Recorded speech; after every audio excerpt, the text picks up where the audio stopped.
Noite a todos presentes, bem-vindos. Nossa, quanta gente. Pessoal entrando ainda.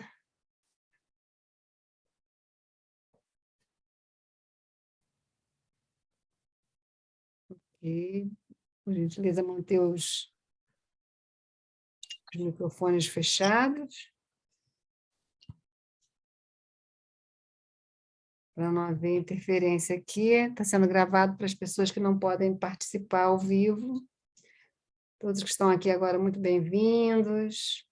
Nós nos encontramos faz pouco tempo, né? Alguma data recente, a lua nova, que nos encontramos. Agora já se passaram 15 noites, 15 dias, quase isso. E vamos ter agora a lua cheia. Aqui onde eu estou, a lua estava bem linda, aparecendo no horizonte leste, faltando bem pouco para ela ficar completamente plena. Lua cheia também conhecida como o dia da lua cheia, o plenilúnio, que é a lua completamente iluminada pela luz do sol. Isso acontece uma vez no mês lunar, cada 28 dias, aproximadamente. E temos, então, essas lunações, né? As lunações são toda uma fase completa da Lua, de nova para crescente, de crescente para cheia, de cheia para minguante, e de minguante para nova. E aí inicia tudo novamente, né? Então, hoje nós estamos ainda no 14º dia da lua crescente, e o 15º é, então, a lua cheia, que em sânscrito se chama Purnima. Purnima significa lua cheia. Purna, em sânscrito, significa pleno, completo, inteiro, íntegro, totalmente preenchido. Purnima significa purna, plenitude. Então, é muito bom quando a gente chega perto da lua cheia, as coisas ficam... A energia da lua crescente é muito favorável, né? Traz uma atmosfera muito agradável. E essa lua cheia de amanhã, que vai acontecer às 15h38, no dia 13, quarta-feira, o horário será 15h38 do auge da lua cheia. Será na constelação de Sagitário. Na constelação do Sagitário, mas numa parte da constelação de Sagitário tão finalzinho que já está encostando em Capricórnio.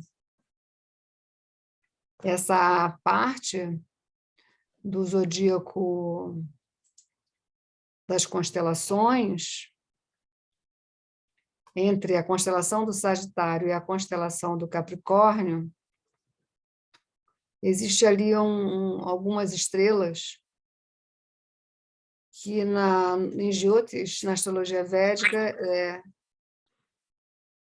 é chamado de Uttara Ashada. Então, quem já está acostumado a assistir minhas lives sobre lua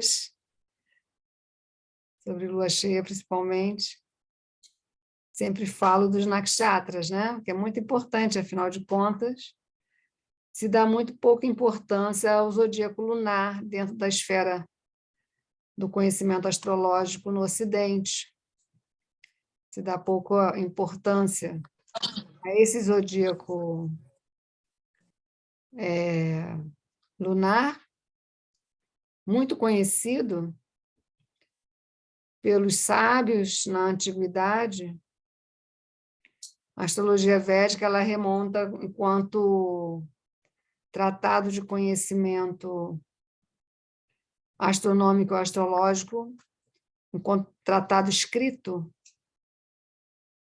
5.000 anos, mais que 5.000 anos.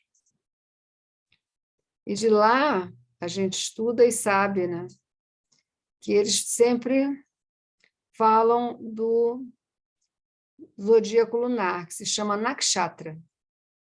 A palavra nakshatra tem vários significados. Um deles é campo de estrelas, ou caminho das estrelas, ou percurso das estrelas, que é o percurso que a Lua realiza. Ela passa por todos os nakshatras, que nós estudamos como 27, né? A gente está acostumado a saber de 12 signos, né? Áries, Gêmeos, Virgem, Sagitário, todo 12, né? Mas o zodíaco lunar não são 12, são 27. Porque 12 está ligado aos 12 meses do ano. Então, o Sol, ele atravessa cada constelação zodiacal ao longo de 30 dias, né? Ao longo de 30 dias, e com isso, ao passar pelas 12, forma, então, os 12 meses. Só que os nossos meses, eles, do dia 1 ao dia 30, mais ou menos assim, eles não estão em harmonia com as constelações há muito tempo mesmo. Né? Está defasado, está fora do compasso, fora da ordem. O nosso calendário, que é um calendário que foi cristalizado, né? Engessado por séculos, e ficou. Ficou, ninguém vai mudar. Mas, quando você estuda astrologia, você descobre que as datas que o Sol passa pelas 12 constelações, em cada uma delas, são totalmente diferentes dos meses do nosso calendário. E existe também o zodíaco lunar, que corresponde à Lua atravessando cada signo, cada nakshatra, né? Cada signo lunar, por noite.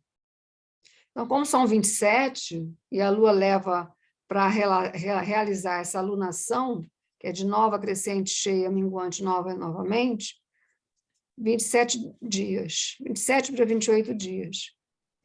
Então, a cada noite ela está num nakshatra diferente. Então, cada lua cheia será num nakshatra diferente, cada lua nova, ao longo do ano, será num nakshatra diferente, será numa constelação diferente, ela tem que estar sempre na constelação oposta onde o Sol está.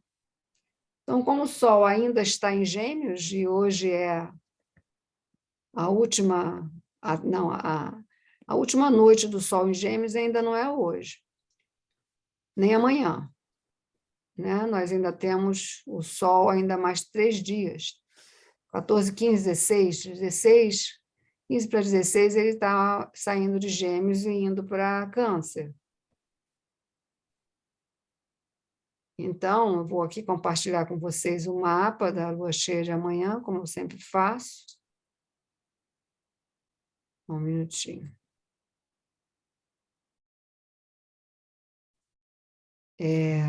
Aqui.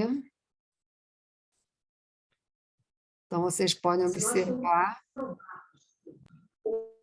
O Sol aqui está mostrando, né? 27 graus de Gêmeos. Para ele sair de Gêmeos, ele precisa chegar a 29 graus e 59 minutos. Aí ele muda para Câncer. Então, ainda 27 ainda em Gêmeos. E a Lua a 27 graus de Sagitário, mesmos minutos, 11 minutos, em oposição um ao outro. A gente vê aqui a Lua e o Sol. Isso vai acontecer às 15 horas e 38 minutos. Estou baseando aqui na cidade do Rio de Janeiro, e quem estiver em outras localidades onde o fuso muda, então tem que considerar a alteração do fuso horário, tá? Em função desse horário aqui que eu coloquei. Nós teremos, inclusive, isso vai inclusive acontecer amanhã, porque nós estamos em pleno inverno ainda, né? Vai acontecer amanhã com o Sol já começando a se preparar para se pôr. Amanhã o Sol vai se pôr às 17h20. Então, tipo, menos de 2 horas após o apogeu da Lua, o Sol se põe. Então, isso vai permitir que nesse horário, a partir do momento que o Sol se pôr, por volta de 18 horas, vamos pensar assim, vai dar para ver a lua linda, maravilhosa, lá na direção leste. Quem tiver com céu limpinho, sem nuvem, né? Sem nenhum edifício ou montanha que atrapalhe a visão, então vai poder ver a lua surgindo no leste do horizonte e o sol se pondo no oeste do horizonte. Então, é um espetáculo, né? Um momento como esse é um espetáculo. É uma lua especial dentro do calendário védico, que se chama Panchanga. O calendário védico ele é constituído de cinco fatores, né? que são levados em consideração no estudo do calendário, por isso o nome Pancha. Pancha significa 5. E os nakshatras e também o Tithi, que é a fase que a lua está, Purnima é um Tithi, né? A gente chama de Tithi. Amavasya é a lua nova, é um Tithi. Tem os outros Tithis também, né? Chaturdasi, Trayodasi, Dwitya, Chaturthi, são os nomes que se dá a cada noite que a lua vai aumentando de tamanho ou diminuindo, se for fase minguante.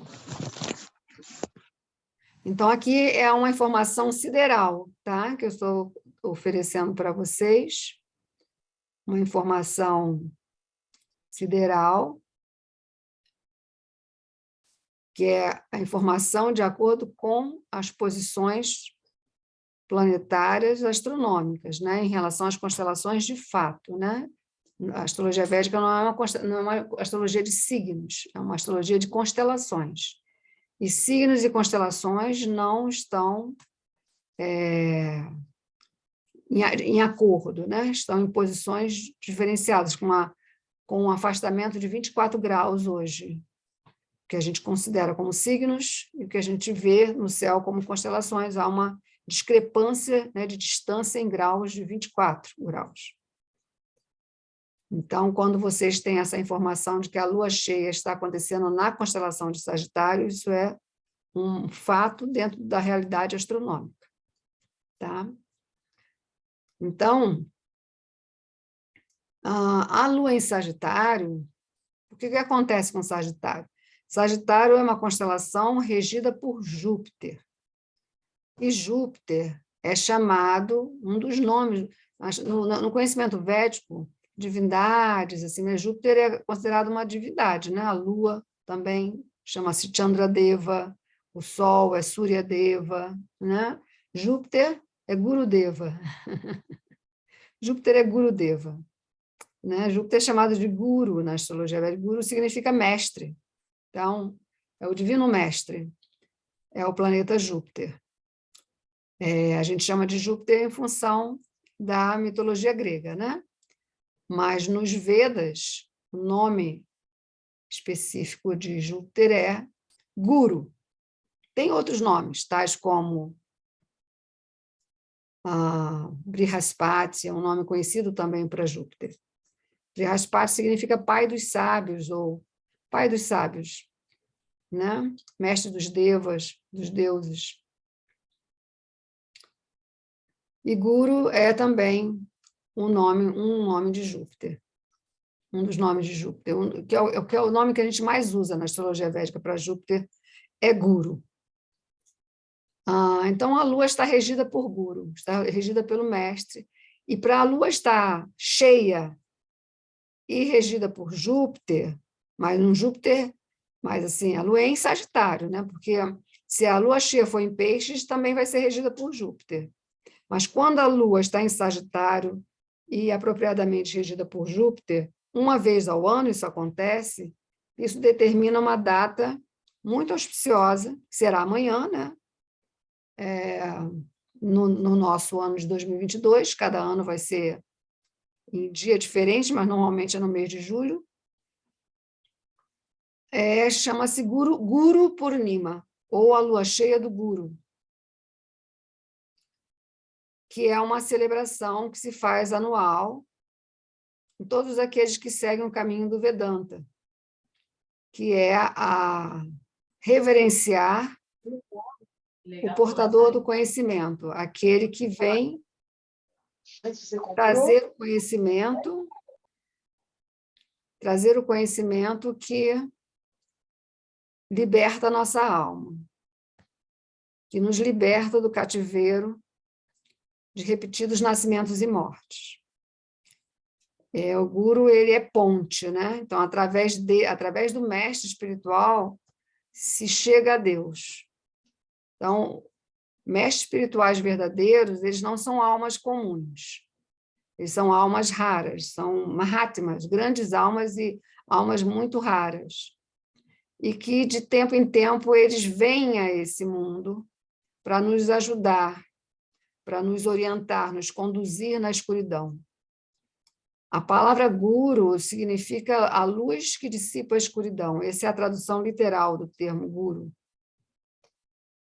A luz que dissipa a escuridão. E o planeta Júpiter, ele é o maior de todos os planetas do nosso sistema solar. Mas ele é gigante, é um planeta gigante. Ele é muito grande. Ele é imenso. E, além disso, ele tem uma capacidade única, que nenhum outro planeta no nosso sistema solar tem. Que vocês sabem que planetas não são dotados de luz própria, né? A luz que eles refletem é a luz provinda do Sol. Eles recebem a luz do Sol e refletem essa luz. Mas há uma diferença em relação a Júpiter. O Júpiter, ele não só reflete a luz do Sol, como ele absorve essa luz do Sol, multiplica ela por 3 e compartilha com o universo. Isso é algo científico, é comprovado. O planeta Júpiter faz isso. Além disso, ele tem também uma orbitação diferente, que agora eu não vou saber bem como explicar para vocês, mas eu enviei, não faz muito tempo, para os meus alunos essa informação maravilhosa, de que Júpiter ele tem uma orbitação diferente da dos planetas, muito semelhante com a do Sol, né? Com o que a gente consegue ver no movimento aparente do Sol. Então, é como se Júpiter fosse um segundo Sol. E assim é o Guru. Se a gente fizer uma analogia do Sol como sendo Deus, né? A gente, pensando que Júpiter é um segundo Sol, e Júpiter é Guru, então o Guru é como se fosse o segundo Deus, né? Ou seja, ele é um enviado e também um transmissor dessa luz e das mensagens, né? E dos ensinamentos mais elevados que podem realmente propiciar a cada um de nós a expansão da nossa consciência, a capacidade de ver a presença de Deus em tudo. E essa é uma característica de Uttarashada, então, que é o nakshatra onde a lua cheia está acontecendo, amanhã. Uttarashada, literalmente, significa a universal, ou a universalista. É a tradução do termo Uttarashada, que é um agrupamento de estrelas que estão entre a constelação de Sagitário e a constelação de Capricórnio, ou seja, bem no finalzinho mesmo de Sagitário. Então, a universal, a universalista, traz muitas características, tá? Uma dessas características é essa visão expandida. O universal, universalista não faz distinção, somos todos partes integrantes desse universo. E também é aquele nakshatra que nos dá olhos, ela é regida pelo próprio Sol, esse nakshatra. Então, nos dá olhos para poder realizar a presença de Deus em tudo. Tudo mesmo, tá? Espaço, oceano, as montanhas, as florestas, os animais, os seres humanos, toda a criação. É a percepção, é a realização, é a capacidade de perceber esta presença de Deus em tudo. Então, isso é o que o Guru nos concede, né? Esse Nakshatra Uttarashada está também relacionado há um capítulo do Bhagavad Gita, e todo ano eu sempre lembro a todos da importância desse dia da lua cheia de Guru Purnima, da recitação do 11º capítulo da Bhagavad Gita, que é exatamente o capítulo onde Krishna, como mestre de Arjuna, concede a Arjuna a visão, a capacidade de ver todas as coisas e sua real origem. Então, Arjuna ele tem um despertar da consciência nesse capítulo. E há descrições assim detalhadas, né, de tudo aquilo que Arjuna está sendo capaz de ver naquele momento. É tanto, que chega uma hora que ele pede para as coisas voltarem como antes, né? Isso está descrito nesse capítulo. Então, a gente relaciona o Tarashada universal com o 11º capítulo do Bhagavad Gita, porque é o capítulo que fala da forma universal de Deus, Viratarupa, e Viratarupa, ou Vishvarupa, é também o Devata de Uttarashada.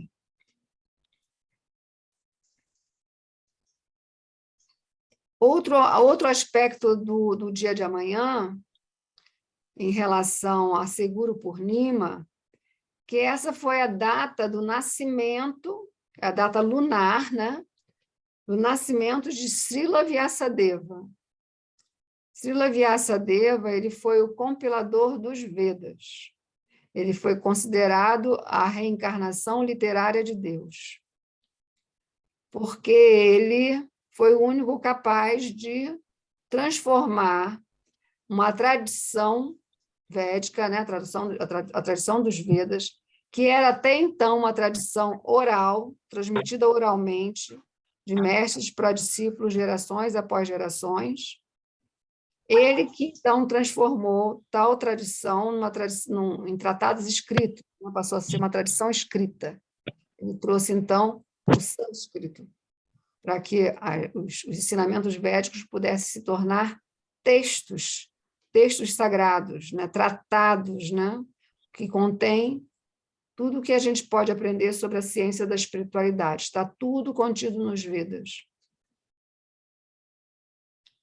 Então, originalmente, os Vedas eram um conhecimento, era um conhecimento transmitido tradicionalmente, geração após geração. E Vyasadeva, então, assumiu, ele se apropriou desse serviço, né? Desse serviço espiritual para a humanidade. E ele, então, dividiu o conhecimento, que era um só, em 3 compartimentos, que são conhecidos como Rig Veda, Samaveda e Yajurveda. E, posteriormente, ele acrescentou o Atharva Veda. Então, esses são os 4 Vedas. Que é, então, essa compilação, esse trabalho árduo, né, que ele realizou esplendidamente. Então, nós temos acesso às escrituras hoje, graças ao fato de Vyasadeva ter feito essa compilação. Mesmo após ele ter compilado os 4 Vedas, ele se sentiu insatisfeito e ele sentiu no coração dele assim que é um conhecimento tão assim para poucos, a compreensão geral não alcança os 4 Vedas, não alcança, né? Um conhecimento para pessoas muito sábias, de muita sabedoria. Então, ele ficou triste por isso. O mestre de Vyasadeva, porque mestre verdadeiro tem que ter mestre, tá, gente? O mestre de Srila Vyasadeva, se chama Narada Muni, o orientou a fazer uma síntese dos Vedas. E aí foi, então, que ele escreveu o Vedanta Sutra.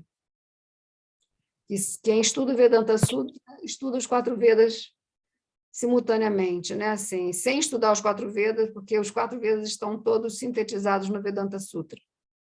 É uma escritura escrita em códigos, e para poder compreender ela, é preciso também estar sob a orientação de um guru verdadeiro. E, com isso, Vyasadeva ainda ficou chateado. Ele achava como é que vai ser da população em geral, as pessoas com menos condições de alcançar um conhecimento tão elevado, o que vai ser, o que será dessas pessoas? Então, Narada Muni disse para ele, então escreva os Puranas. Então ele escreveu os Puranas, e ao escrever os Puranas, ele então trouxe o conhecimento védico para ser compreendido através de histórias, que são histórias códigos. São 18 Puranas mais importantes, mas existem outros também, menores também, que fazem parte, mas os mais importantes são 18. E desses 18 existe um que é o Purana mais excelsior, né? Mais sublime de todos, chama Bhagavad Purana, ou Srimad Bhagavatam, que são diálogos na maioria, entre sábios e reis, mas onde a gente vai encontrar também toda a descrição da passagem do Senhor Krishna na Terra, desde antes dele nascer até depois dele deixar o mundo terreno, né? Temporário. Então, Vyasadeva, ele é celebrado nessa data, tá? Exatamente nessa lua cheia de amanhã. Então, assim, não importa se alguns de vocês não sigam esse caminho da tradição, da cultura védica, mas tenham no coração de vocês um vínculo, né, com alguma personalidade que vocês reverenciam como mestre, como orientador, como condutor, como que abre os seus olhos, que traz a luz, né, para a sua vida, né, para o seu percurso de vida, é o momento certo para fazer, então, essa meditação, essa oferenda, essa celebração, na medida que puderem. Essa é a data. No mundo inteiro se comemora Guru Purnima, na lua cheia de amanhã. Ok? E está bem lindo esse mapa, porque a lua está no ascendente, né? Nesse horário, a lua vai estar surgindo, né? Aparecendo no leste do horizonte. Ela vai aparecer mais ainda, um pouco mais na frente de 15h38, tá? Lá para a partir de mais 5 da tarde, que ela começa a surgir mesmo no horizonte, mas aqui no mapa já coloca nessa posição de ascendente, o Sol no descendente. Outra coisa que está também acontecendo no momento é a mudança de constelação de 2 planetas, tá? Um é Saturno, que andou passeando por Aquário aí por umas semanas, e hoje, exatamente hoje, ele está retornando para Capricórnio em retrogradação. Essa retrogradação vai até dia 22 de outubro, ele ainda permanece em Capricórnio até 16 de janeiro, e depois daí ele se despede de Capricórnio, porque ele só vai voltar a Capricórnio depois de 30 anos. Aí ele parte para Aquário, em 16 de janeiro do ano que vem, vai ficar 2 anos e meio em Aquário, a constelação de Aquário. Então, é possível que a lua cheia, por ela estar nesse nakshatra Uttarashada, que é o nakshatra que Plutão se encontra, tá? Plutão é um planeta que ele leva 250 anos para fazer a órbita dele ao redor do Sol. Então, a última vez que Plutão esteve em Uttarashada foi 250 anos atrás. Quando ele chega em qualquer ponto do céu, ele fica ali parado um tempão, porque é um planeta extremamente lento, né? Ele tem órbita irregular também, ele pode passar por uma constelação 11 anos até 22 anos. Então, ele não é reguladinho como os outros, né? Inclusive, foi destituído pela astronomia moderna enquanto planeta. Agora, ele é um mero planeta não, né? Um pouco... E ainda se discute sobre isso, né? Sobre essa demissão dele, que não foi muito bem-vinda, porque é um planeta que tem muito poder. Na astrologia védica, ele está associado a uma divindade muito poderosa, que é Yamadeva, que é o julgador dos mortos, a divindade que julga os mortos. Então, não é um planeta que a gente brinque, que a gente destitua ele da posição dele, depois traz de volta, depois manda de volta, né? Não é um planeta que se brinque. Então, quem quiser entender um pouco da seriedade, né, que os planetas do nosso sistema solar representam, existe um livro interessante que eu posso recomendar para vocês, se chama A Grandeza de Saturno. Em inglês é The Greatness of Saturno, né? De Saturno Greatness. Ali a gente consegue entender a seriedade, né? Não é brincadeira, né? É uma coisa muito séria. Nós estamos dentro desse sistema solar, é o nosso lugar, né? E fazemos parte de desse sistema, né? Tendo o Sol como condutor. E a Lua girando ao nosso redor, mantendo toda a orbitação da Terra. Sem Lua, a Terra perde a sua órbita, ela se desequilibra e cai no sistema sideral para nunca mais voltar. Então, a Lua é que sustenta o lugar onde a Terra se encontra. Então, assim, Então, a gente está essa aqui é falando uma de linha que é astrologia. astróloga muito poderosa. Vou estar fazendo uma... Estou aqui tirando aqui um pouquinho as vozes, tá? Então, voltando aqui a compartilhar. Então, Saturno, quando Saturno fez, e houve uma conjunção entre Saturno e Plutão, que só acontece a cada 35 anos. Mas cada vez é numa parte diferente do zodíaco sideral. Tá? Desta vez, essa conjunção que aconteceu no final de 2019 e durante o ano 2020, ela aconteceu nesse nakshatra, o Uttarashada universal, e nisso deu início à pandemia. A pandemia começou exatamente na conjunção Saturno com Plutão em Uttarashada. Sendo Uttarashada o nakshatra da universal, ou seja, algo que atinge a todos universalmente. Ele é um nakshatra também está relacionado às relações internacionais. Então, a gente já sabe, dentro da astrologia védica, nós já sabemos que a pandemia ela correspondeu, né, a essa conjunção Saturno-Plutão no nakshatra Uttarashada. Por isso que o ano 2020 foi mais difícil de todos, pelo fato de que Saturno ainda estava muito próximo de Plutão durante o ano 2020. O ano 2021 deu uma melhoradinha, e com isso vieram, inclusive, as vacinas, chegaram a partir da metade do ano passado.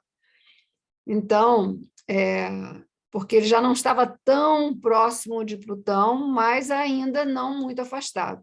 O ano 2022, Saturno afastou bem, e aí ficou bem mais leve o ano 2022, porque Saturno, mesmo em Capricórnio, se afastou bem. Mas ele acabou também, por esse afastamento em Capricórnio, ele acabou entrando em Aquário. Isso aconteceu no final de abril. Quando deu 4 de junho, Saturno retrogradou em Aquário, e começou a retornar para Capricórnio. Então, se vocês forem ver essa data, 4 de junho, que a astrologia védica é muito precisa, tá, gente? Ela é precisa no tempo. A astrologia é uma ciência do tempo, né? Uma ciência do tempo que nos ajuda a cada um a encontrar o nosso lugar no universo. Então, a astrologia védica é uma astrologia séria ligada ao profundo autoconhecimento, da nossa história mesmo, nossa história enquanto ser que existe. E qual é a nossa tarefa, qual é o nosso papel nesse mundo. Então, a partir dessa data, dessa retrogradação, começou a ver, que começou em 4 de junho, começou a aumentar os casos de Covid. E essa retrogradação fez com que Saturno ficasse parado a 0 graus, então ele entrou num grau de estacionamento, ele ficou 0 graus de Aquário aí por dias. E agora, no dia de hoje, entre hoje e amanhã, a Saturno está... aqui ele ainda está em Capricórnio, dia 13. Então, ele está, na verdade, ele está indo para Aquário, ainda não é hoje, nem amanhã, tá? É mais a partir de quinta, sexta-feira. Ok? Que ele está retornando para não, já está em Capricórnio, tá certo? Já entrou em Capricórnio hoje. Entre hoje e amanhã, ele está entrando em Capricórnio, em retrogradação, e vai ficar em Capricórnio ainda mais um pouco, ainda mais uns meses, para ele poder concluir direitinho o tempo dele em Capricórnio, que será, então, de hoje até 16 de janeiro, sendo que até 16 de janeiro ele ainda cumpre um período de retrogradação que termina no dia 22 de outubro. Então, esse período, principalmente da retrogradação, e também não deixando de considerar até ele sair de Capricórnio efetivamente, é preciso redobrar cuidados, tá? Porque a retrogradação de Saturno ele não se aproxima de Plutão, mas é como se ele tivesse a intenção de se aproximar de Plutão de novo, tá? Há uma intenção. Então, lógico que não chega à magnitude que chegou no ano 2020, mas há uma propensão para isso, tá? Então, não brinquem com essa situação, se cuidem bastante durante esse período. E o outro planeta que também está tendo uma mudança entre hoje e amanhã é Vênus, que andou por Touro, domiciliado aí por um mês, e agora ele está se mudando para Gêmeos, entre hoje e amanhã ele muda para Gêmeos, para ficar mais ou menos esse período também. Vênus é um planeta rápido, tá? Só que vai acontecer com Vênus é o seguinte, conforme Vênus for caminhando para Gêmeos e para Câncer, até o final do mês, ele vai entrar em combustão. A combustão de Vênus é quando a gente para de ver Vênus no céu. Vênus é um planeta que a gente só consegue vê-lo em 2 momentos do dia, ou antes do Sol nascer, ou após o Sol se pôr. Isso em diferentes épocas do ano, tá? Quando Vênus é visto antes do Sol nascer, ele se chama Vênus matutina, também conhecida como a estrela d'alva. E quando Vênus ele é visto como a primeira estrela após o Sol se pôr, ele é chamado de Vênus vespertino. E existe uma época, independente dessas 2 épocas, em que ele some do céu. É como se fosse a lua nova de Vênus, só que fica muito tempo, né? Fica mais, às vezes, mais de uma semana, às vezes até mais de um mês. A gente não vê mais Vênus no céu. Ele entra em combustão. Há um mito sobre isso, né, nos Vedas, falando sobre... Porque Vênus, na astrologia védica tradicional, ele é representado por uma divindade chamada Shukracharya, que é o mestre também. Vênus também é considerado um mestre, também é considerado um brahmana, né, assim como Júpiter. Ele é o mestre dos antidevas, dos antideuses. Então, foi preciso colocar um deva para cuidar dos antidevas, né? Senão os antidevas é o caos. Eles promovem todo o caos. Então, para que o caos deles, que eles promovem chegue até um certo ponto, não ultrapasse um ponto devido, então foi colocado para conduzir eles Shukracharya. Shukra quer dizer branco. A luz de Vênus é uma luz branca, a luz de Júpiter é uma luz amarela, a luz de Marte é uma luz alaranjada, a luz de Mercúrio é esverdeada, a luz de Saturno é azulada, é o mesmo Sol. Estão refletindo a mesma luz do Sol, mas eles refletem em tonalidades diferentes. A tonalidade da Lua que se considera perolada, né? A Lua reflete uma luz de pérola, branco pérola. E de Vênus é branco mesmo. Então, essa história que conta que essa divindade, Shukracharya, ele queria muito aprender a fórmula para a ressuscitação dos mortos. Então, o que ele fez? Ele entrou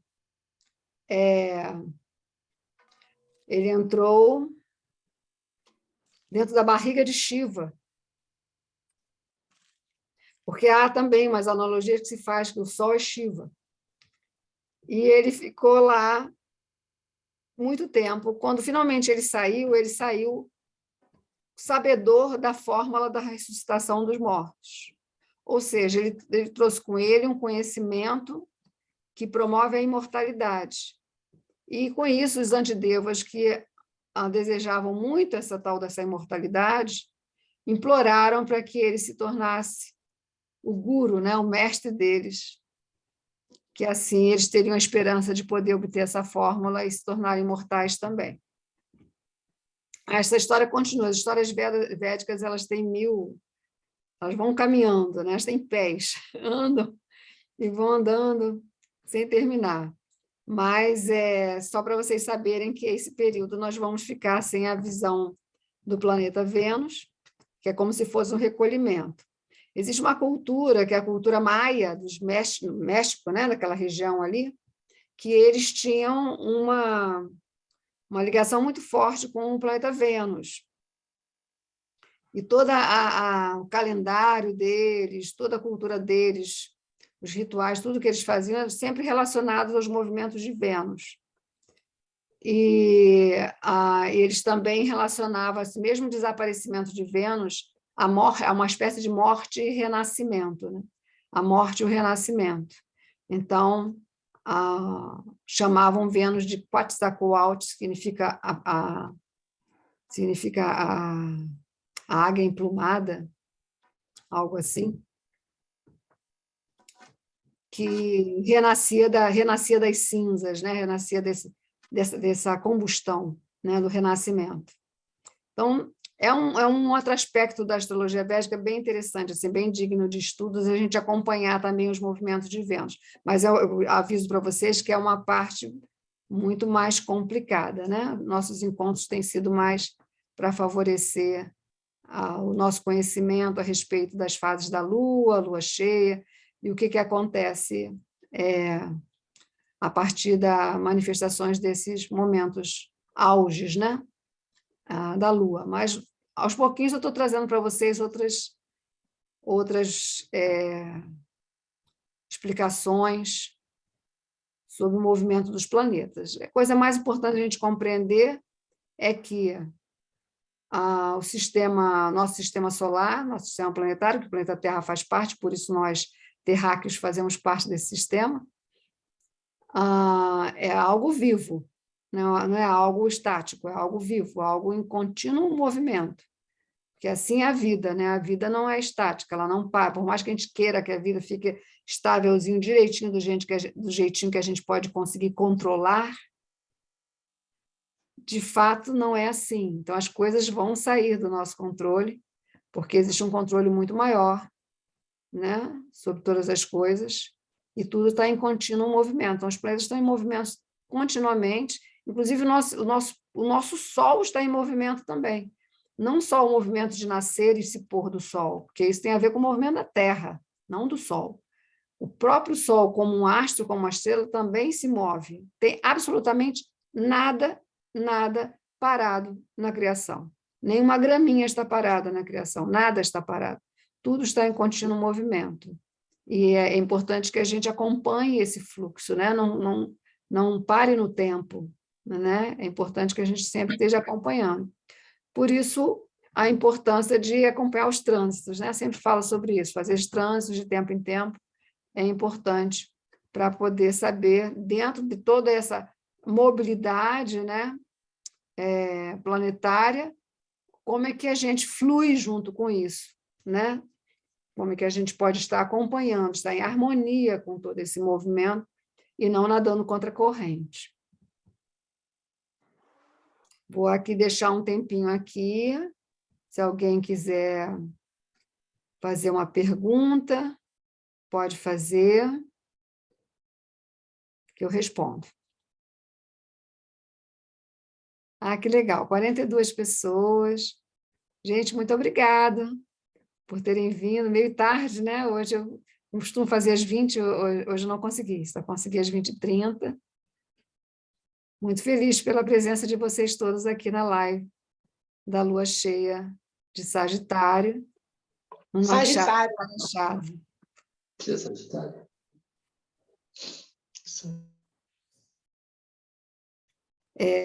O Sol está em Gêmeos, tá? O Sol está em Gêmeos. Ela não me escutou porque eu pensei que eu estivesse desligada, eu não desliguei, ainda bem. Ele fica em Gêmeos de metade de junho até metade de julho, né? Mais ou menos isso, de 15 de junho até 15, 16 de julho, é o tempo do Sol em Gêmeos. Por isso que, como o Sol ainda está em Gêmeos, a Lua cheia em Sagitário. Existe um hábito de dizer assim, lua cheia de Libra. isso não, a gente não faz assim na astrologia védica, né? A lua é cheia em relação à constelação que ela se encontra, e não onde o Sol se encontra. O Sol, nós não podemos falar que é a lua cheia de Gêmeos, nem lua cheia de Câncer, porque quem está aí é o Sol. A lua está em Gêmeos. No próximo mês, na próxima lua cheia, a lua cheia será em Câncer. Aliás, a lua cheia será em Capricórnio, porque o Sol estará em Câncer. É sempre na oposição. Mas a gente deve dizer em que lua cheia é essa, a partir da constelação que a lua se encontra. O hábito de dizer que a lua cheia é a lua cheia do signo onde o Sol está é um hábito patriarcal, né? Que é sempre onde o Sol está que importa. Onde a lua está não importa. Isso não corresponde aos ensinamentos védicos. É importante a gente saber onde a lua está na lua cheia, onde a lua está na lua nova, né? Em que constelação ela está. A astrologia védica dá muita importância à posição da lua no mapa natal. Muita importância. Por quê? Porque aí está a sua alma, aí estão os seus pensamentos, seus sentimentos, sua condição mental, sua saúde mental, sua disposição a gerar, a somatizar, né? Gerar doenças, inclusive. A psicossomática ela é baseada na lua natal. São os nossos anseios, são as nossas necessidades, são os nossos vazios, são as nossas carências. Assim, a lua trata de tudo que é mais essencial para a existência, para um bem-estar verdadeiro. O Sol é secundário nesse aspecto. A lua está em primeiro lugar. A alma está em primeiro lugar. Os Vedas falam, né, que o Sol é o olho do universo, enquanto a lua é a mente do universo. Então, o olho vê fora, né? Mente vê dentro. Tá? A interioridade a gente reconhece a partir da posição da nossa lua de nascimento. Em que lugar a lua estava quando a gente nasceu? O lugar em qual signo estava, em que nakshatra estava, em que fase da lua estava. Né? Tudo isso deve ser considerado na posição. Então, o signo solar, eu sou Capricórnio, eu sou Aquário, eu sou Áries, eu sou Virgem. Isso é secundário na astrologia védica, está ligado ao ego. Eu sou. Primeiro que nós não somos. Na verdade, nós somos todos os signos. Porque cada signo vai ocupar vai gerar, ele vai ocupar uma casa astrológica. Cada casa astrológica é um departamento da nossa vida. Então, um dos 12 signos vai sempre atuar em algum departamento da nossa vida. Então, nós somos todos os signos. Só que alguns signos se tornam predominantes devido à presença de planetas nesses signos. Então, lógico que o Sol, como é um astro de grande luz e força, existe uma predominância onde o Sol está em signo ou em constelação no nosso mapa. Mas isso não nos justifica a gente deixar a importância da Lua de lado. Na astrologia védica, a Lua é tão importante, que existe um zodíaco para ela, né? São esses 27 nakshatras. Então, é a mesma importância, na verdade, está lado a lado, né? Uma astrologia sol e lunar. E as datas da passagem do Sol pelas constelações é completamente diferenciada da passagem do Sol em relação a como se apresenta na astrologia no Ocidente. Por exemplo, o Sol em Sagitário ele só chega no dia 15 de dezembro. E sai 14 de janeiro, que é quando começa Capricórnio. Aí vai até 13 de fevereiro, que é quando começa Aquário. Aí vai até 14 de março, que é quando começa Peixes. Aí vai até 14 de abril, que é quando começa Áries. Aí vai até 15 de maio, que é quando começa Touro. Entende? Aí, a partir de 15, 16 de junho, começa Gêmeos. Então, a partir de agora, dia 15, 16 de julho, vai começar Câncer. E Leão é só a partir de 15 de agosto. E Virgem é só a partir de 16 de setembro. E Libra é só a partir de 16 de outubro. E Escorpião é só a partir de 15 de novembro. até 15 de dezembro, que começa Sagitário. Então, o que a gente acompanha eu sou tal signo, sou Leão, eu sou Aquário, está completamente fora de compasso com a realidade astronômica. Né? Então, estão oferecendo informações para a humanidade há séculos que não correspondem à realidade astronômica. Então, a astrologia, conforme a gente conhece normalmente, assim, né? Ela está defasada, ela não está de acordo com o que os planetas realmente estão posicionados. Para que vocês possam verificar, né, essa correspondência do sideralismo, que a astrologia védica é sideralista, com o céu real astronômico, basta vocês procurarem um site de astronomia, até mesmo um aplicativo de astronomia bom, um bom aplicativo, vocês vão ver que não corresponde as datas na astrologia ocidental com a realidade astronômica. E a astrologia védica, apesar de ser tão antiga, como eu acabei de falar para vocês, de Vyasadeva, né, mais de 5.000 anos de compilação desses ensinamentos, desses tratados védicos, ela considera a realidade astronômica sempre foi assim, milhares de anos atrás. Né? Então, apesar de ser muito antiga, ela está muito mais à frente no tempo, em relação a esses cálculos. Ok? Alguém está perguntando aqui alguma coisa? Deixa eu ver aqui. 18 perguntas? Uau! Juliana, prazer, também satisfeita. Ana Zaquia, gratidão também.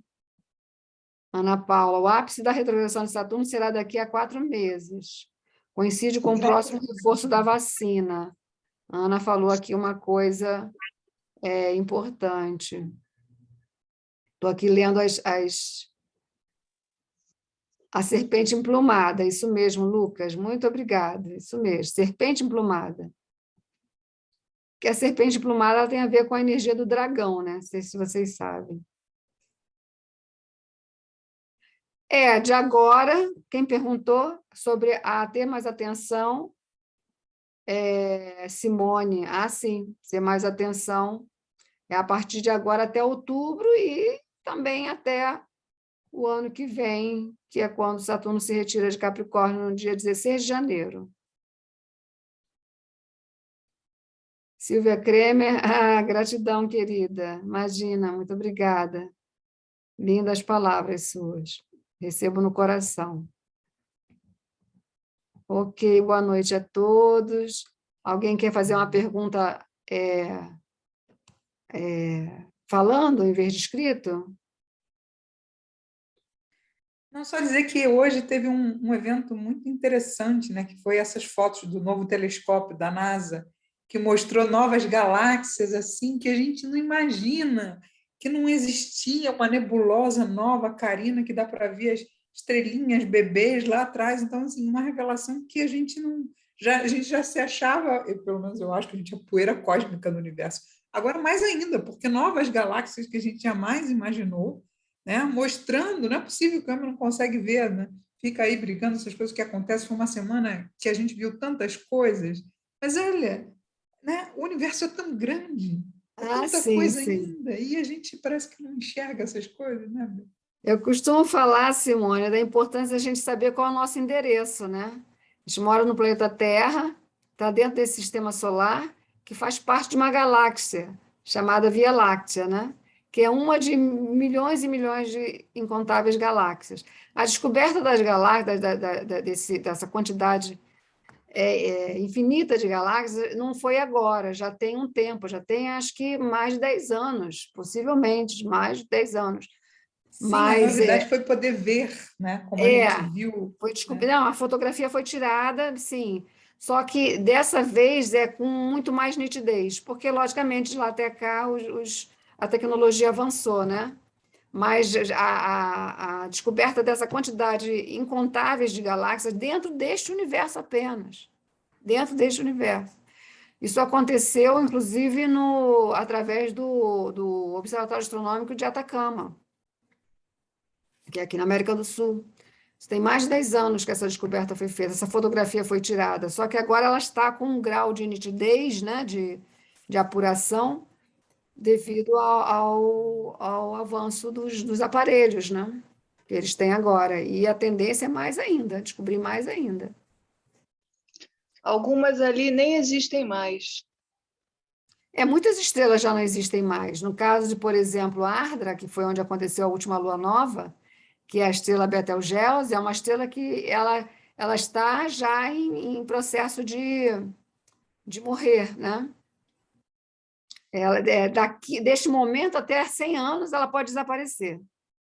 Só que, para que a gente realize o desaparecimento dela, tem que levar muito, porque mesmo que ela desapareça, a luz que ela, antes de desaparecer, enviava, continua chegando para a gente, porque são anos-luz de distância. Então, tem muitas estrelas que a gente ainda vê a estrela, a luz, mas ela hoje já não existe mais. É muito louco isso, né?